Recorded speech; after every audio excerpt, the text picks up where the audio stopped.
Hello student, कैसे हैं आप सब। आशा करती हूँ आप अच्छे होंगे और अच्छे से अपनी पढ़ाई कर रहे होंगे।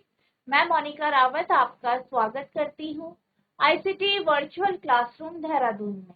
बच्चों, आज हम क्लास 12 का जो आपका सब्जेक्ट है फिजिक्स, उसके जो प्रीवियस ईयर के क्वेश्चन थे उन्हें कंटिन्यू करेंगे। तो बच्चों, आज का आपका पहला प्रश्न है, हाइगन के सिद्धांत के अनुसार किस तरंग की ऊर्जा संचरण की दिशा होती है। According to Huygens principle, the direction of energy propagation of a wave is, ठीक है। तो यहाँ पे आपको चार ऑप्शन दिए गए हैं। पहला है तरंगाग्र के पृष्ठ के अनुदिश यानी along the surface of wave front. दूसरा है तरंगाग्र के लंबवत यानी परपेंडिकुलर टू वेव फ्रंट। तरंगाग्र से 45 कोण पर यानी at an angle of 45 degree to wave front, और इनमें से कोई नहीं यानी नन ऑफ दीज। तो आपसे पूछा है कि जो एनर्जी या ऊर्जा का जो संचरण होता है हाइगन प्रिंसिपल के केस में, उसकी दिशा क्या होती है।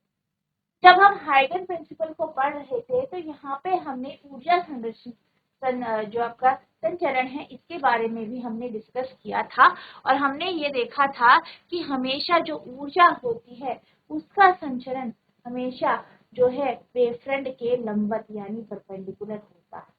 यानी इस केस में जो आपका आंसर होगा वो सेकंड होगा, perpendicular to the wave front यानी तरंगाग्र के लंबवत। तरंगाग्र के लंबवत, ठीक है। तो ये यहाँ पे आपका आंसर हो जाएगा। नोट करें। तो आई होप आपने क्वेश्चन नोट कर लिया होगा। अब हम चलते हैं अगले क्वेश्चन की ओर, अगले प्रश्न की ओर। अगला प्रश्न है आपका जा प्रश्न, नीचे दिए गए विकल्पों में से सही विकल्प चुनकर रिक्त स्थान की पूर्ति कीजिए। जैसे कि जब हमने क्वेश्चन पेपर हम डिस्कस कर रहे थे तो मैंने आपको एमसीक्यू के क्वेश्चन बताए कि किस प्रकार के क्वेश्चन आते। उनमें हमने एक क्वेश्चन देखा था जो कि यही प्रश्न था, और हमने ये जाना था कि बहुविकल्पीय प्रश्न में आपके पास फिल इन द ब्लैंक्स के रूप में भी आ सकते हैं प्रश्न, ठीक है। तो ये आपको ध्यान रखना है कि फिलअप के रूप में भी आपके प्रश्न आ सकते। अब क्वेश्चन को डिस्कस कर लेते हैं। Choose the correct option from the given option and fill in the blanks, यानी निम्न में से दिए गए जो आपके पास चार विकल्प हैं, कोई एक विकल्प आपको चुनना है जो आपको सही लगता है। क्वेश्चन है, रदरफोर्ड के सुझाव पर गाइगर तथा मार्सन ने एक प्रक्रियन प्रयोग किया। इस प्रयोग में इन्होंने डैश के एक पुंज को पतले स्वर्ण पन्नी पर दृष्टि। At the suggestion of Rutherford, Geiger and Marson perform a scattering experiment. In the experiment, they directed a beam of dash at a thin gold foil. तो यहाँ पे कहा गया है कि जो है रदरफोर्ड जो है जो गाइगर है और मार्सन है, इन्होंने एक एक्सपेरिमेंट परफॉर्म किया जो कि स्कैटरिंग या प्रक्रियन का प्रयोग था। और इस एक्सपेरिमेंट में ये देखा गया कि जब भी जो बीम है उसे किसी गोल्ड फॉइल में डाला जाता है तो क्या आपको पता है कौन सी उन्होंने एक्सपेरिमेंट किया, गोल्ड फॉइल में डाली एक बीम। उस बीम को आपको बताना है कि वो बीम कौन सी है जो उन्होंने गोल्ड फॉइल में डाली। पहला है गामा किरण यानी गामा रे, दूसरी है अल्फा किरण अल्फा पार्टिकल, तीसरा है बीटा कणों बीटा पार्टिकल, और चौथा है न्यूट्रॉनों यानी न्यूट्रॉन।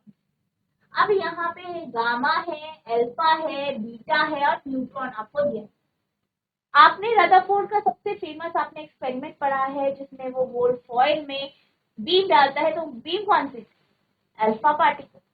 तो आपको ध्यान रखना है कि ये जो एक्सपेरिमेंट था ये रदरफोर्ड, गाइगर और मार्सन ने परफॉर्म किया था गोल्ड की फॉइल पे, और कौन सी बीम डाली थी, अल्फा पार्टिकल्स की बीम।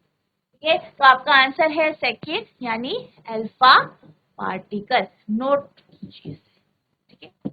तो ये आपको ध्यान रखना है कि अल्फा कणों का वो एक्सपेरिमेंट था, आप इसे नोट करेंगे, ठीक है।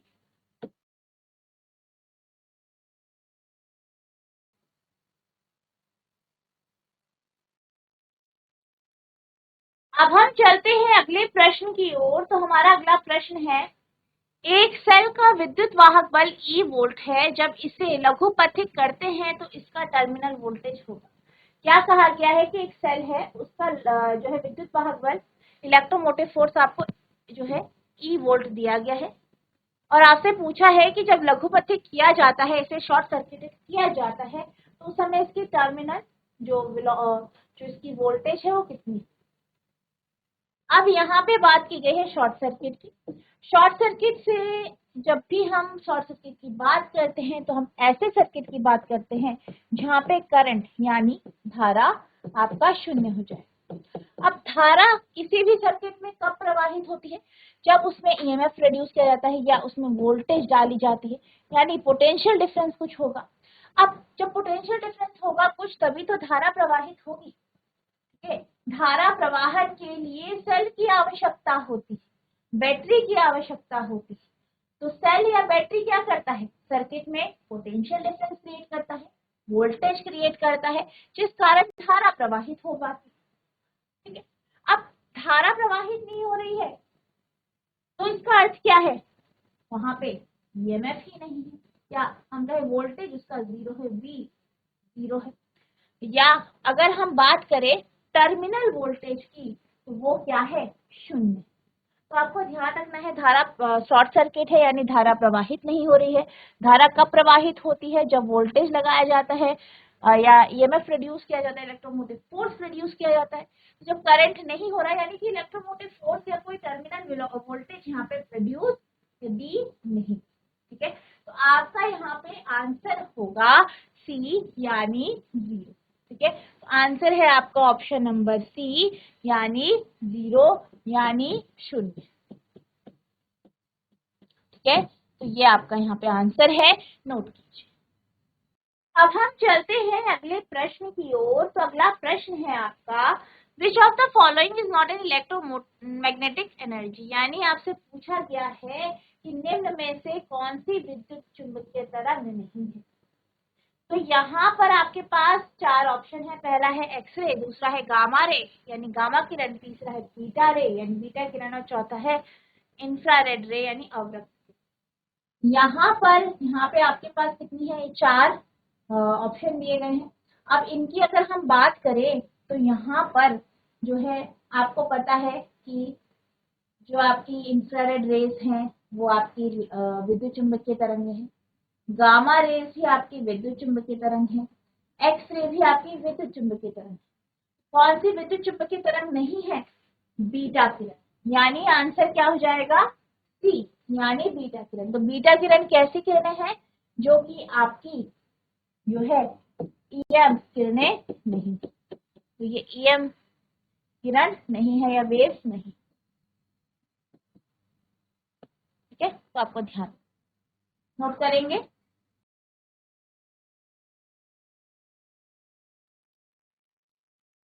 अगले प्रश्न के ऊपर चलते हैं, अगला प्रश्न की तरफ हम मुड़ते हैं। तो हमारा अगला प्रश्न है, प्रकाश वैद्युत प्रभाव से संबंधित प्रयोग में आपतित प्रकाश की आवृत्ति को दोगुना करने पर निरोधी विभव हो जाएगा। In experiment related to photoelectric effect on doubling the frequency of incident light the retarding potential become. क्या कहा गया है कि एक एक्सपेरिमेंट परफॉर्म किया गया है फोटोइलेक्ट्रिक इफेक्ट के ऊपर। यहाँ पे फ्रीक्वेंसी को डबल कर दिया गया है, आवृत्ति को क्या कर दिया गया है, दुगना। ठीक है, दुगना कर दिया गया है इंसिडेंट रे की जो फ्रीक्वेंसी है। तो आपसे पूछा है कि रिटार्डिंग पोटेंशियल कितना होगा। ऑप्शन है, पहला है डबल यानी दुगना, दूसरा है हाफ यानी आधा, तीसरा है दुगना इससे अधिक यानी मोर देन डबल, डी है दुगने से कम लेस देन। अब हम इसे देखते हैं कैसे हम इसे सॉल्व करेंगे, पहले आप इसे नोट कर लीजिए। तो यहाँ पे आप जानते हैं कि जो आपका वर्क फंक्शन, हम वर्क फंक्शन की बात करते हैं फोटो इलेक्ट्रिक इफेक्ट में, या हम ईवी नॉट की बात करते हैं, बराबर होता है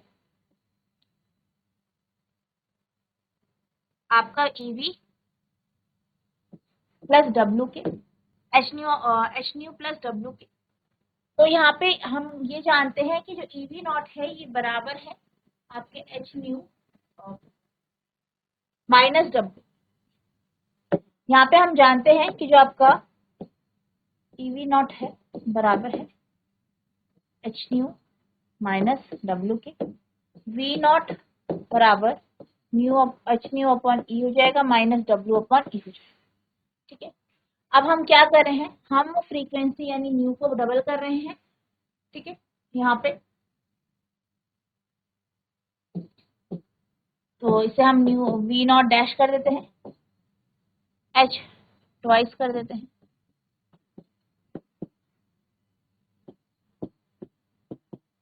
तो अगर हम 2 को बाहर ले लें तो ये हो जाएगा आपका, ठीक है, H new upon E.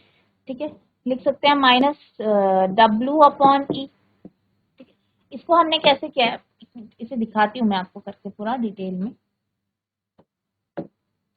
We not dash बराबर एच टू न्यू अपॉन ई, इसे आप लिख सकते हैं minus two W E upon plus W E. तो ये माइनस डब्ल्यू के बराबर हो जाएगा, डब्ल्यू अपॉन ई के। इसको सॉल्व करेंगे तो ये जाएगा वी नॉट डैश बराबर 2 बाहर आ जाएगा एच न्यू अपॉन ई, ये हो जाएगा minus W upon E plus W upon E.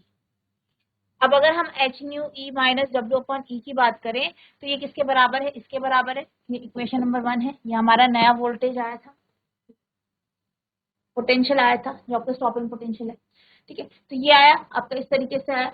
अब यहाँ पे आप देख सकते हैं कि ये बराबर इसके, तो वी नॉट लिख सकते हैं आप इसकी जगह। तो वी नॉट डैश बराबर 2 V not plus W upon ई।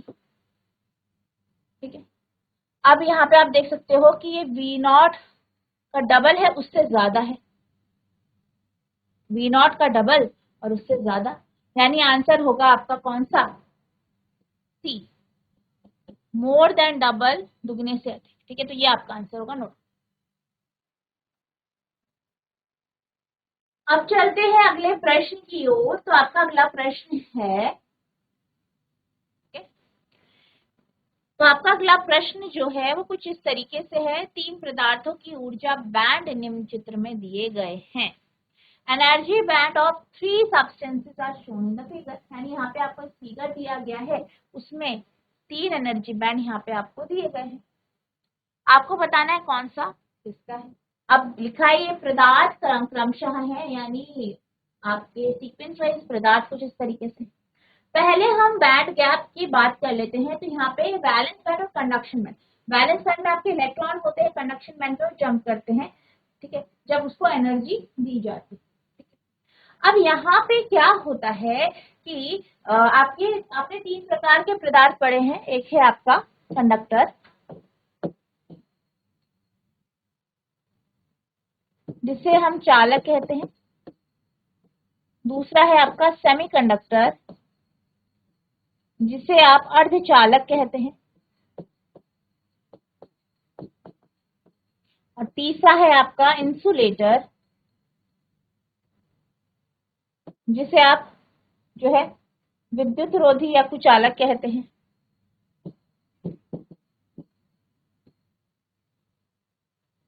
आपको नॉर्मली ये पता है कि जो कंडक्टर है ये आपका जो है इलेक्ट्रिसिटी आसानी से पास हो जाता है, या हम कह सकते हैं इलेक्ट्रॉन यहाँ पे वैलेंस बैंड से कंडक्शन बैंड में आराम से पास हो जाता है।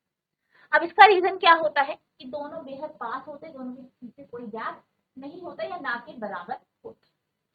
नेक्स्ट सेमीकंडक्टर की बात करते हैं। तो सेमीकंडक्टर की जो कंडक्टिविटी होती है, जो चालकता होती है, वो चालक और कुचालक के बीच में होती है। यानी इस केस में कंडक्शन बैंड और वैलेंस बैंड के बीच में बहुत कम गैप होता है। उसे आप जो है एनर्जी देके क्या कर सकते हो, आप इलेक्ट्रॉन्स को वैलेंस से कंडक्शन बैंड में जंप आसानी से करा पाए। तो अर्धचालक या सेमीकंडक्टर में हम ये कह सकते हैं कि चालक और सॉरी जो आपका कंडक्शन बैंड है और वैलेंस बैंड है, इसके बीच में गैप बहुत कम होता है। इंसुलेटर की बात की जाए तो जैसे कि आप जानते हैं इंसुलेटर में क्या होता है, कंडक्टिविटी बेहद कम होती है। क्यों होती है, ना के बराबर भी हो जाती है, क्योंकि इनमें वैलेंस और कंडक्शन बैंड के बीच में बहुत ज्यादा गैप होता है। यहाँ पे हमें बहुत ज्यादा एनर्जी की आवश्यकता होती है, कई बार बेहद ज्यादा एनर्जी देने पर भी आपके इलेक्ट्रॉन्स कंडक्शन बैंड में नहीं जा पाते। तो हम ये कह सकते हैं कि कंडक्टर या चालक में वैलेंस और कंडक्शन बैंड के बीच में Eg 0 के बराबर होता है, यानी दोनों बैंड आपस में जुड़े होते हैं।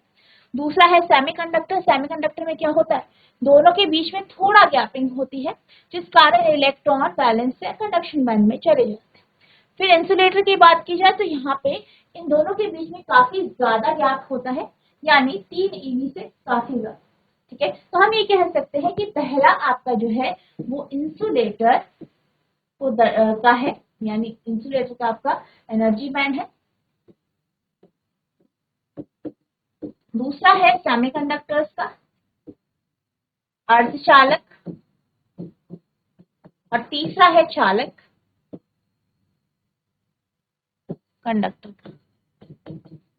ठीक है, अब ऑप्शंस की ओर चलते हैं। तो ऑप्शन में यहाँ पे आप सेमीकंडक्टर लिख देंगे। ठीक है, ये आपका सेमीकंडक्टर होगा और ये आपका होगा कंडक्टर।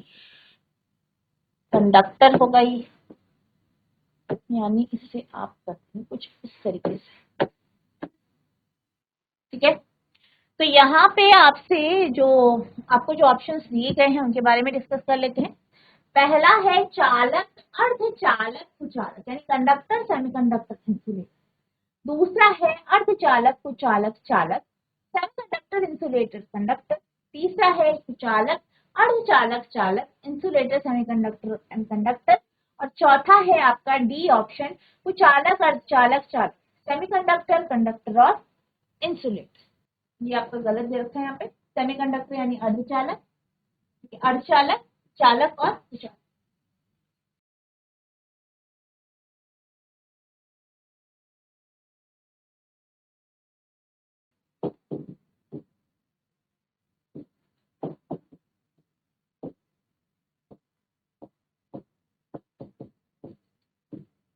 ठीक है, तो ये यहाँ पे आपके पास ऑप्शंस हैं।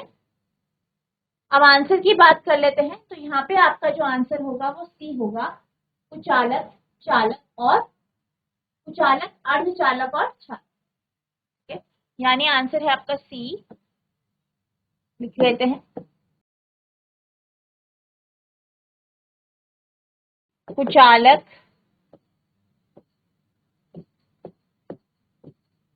अर्धचालक और चालक, यानी इंसुलेटर, सेमीकंडक्टर और है आपका चालक यानी कंडक्टर। नोट करें। अगले प्रश्न की ओर चलते हैं। अगला प्रश्न है आपका, हाइड्रोजन परमाणु के मूल ऊर्जा स्तर में इलेक्ट्रॉन का कोणीय संवेग है।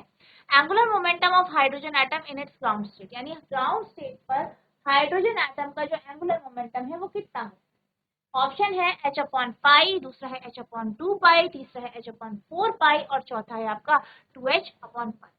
अब यहाँ पर आपसे हाइड्रोजन एटम का जो ग्राउंड स्टेट है वो उसमें एंगुलर मोमेंटम पूछा है। और जब हम इस टॉपिक को पढ़ रहे थे तो हमने ये देखा था कि हाइड्रोजन एटम का ग्राउंड स्टेट में एंगुलर मोमेंटम h/2 पाई। तो आपका आंसर होगा बी, यानी h/2। ठीक है, बी आपका आंसर होगा h/2। तो बच्चों, आज हमने जो आपका प्रीवियस ईयर के क्वेश्चंस हैं उनको हमने कुछ आपके एमसीक्यू क्वेश्चंस थे उन्हें हमने सॉल्व किया। आई होप आपको ये क्वेश्चन अच्छे से समझ में आए होंगे, आपने इन्हें नोट भी किया होगा। मैंने यहाँ पे आपको जो कुछ आपके क्वेश्चंस हैं उनको जो है लिख के यहाँ पे आपको समझाया है। आई होप ये भी आपको अच्छे से समझ में आया होगा, आपने नोट भी किया। तो आपको क्या करना है, जितने क्वेश्चन हमने आज रिवाइज की जो पढ़े हैं उनको आपको रिवाइज करना है। अगर आपको कोई भी डाउट होगा तो नेक्स्ट सेक्शन में आप पूछ सकते हैं। तो बच्चों, आज के लिए बस इतना ही, मिलते हैं अब नेक्स्ट सेशन में। तब तक के लिए thank you and have a nice.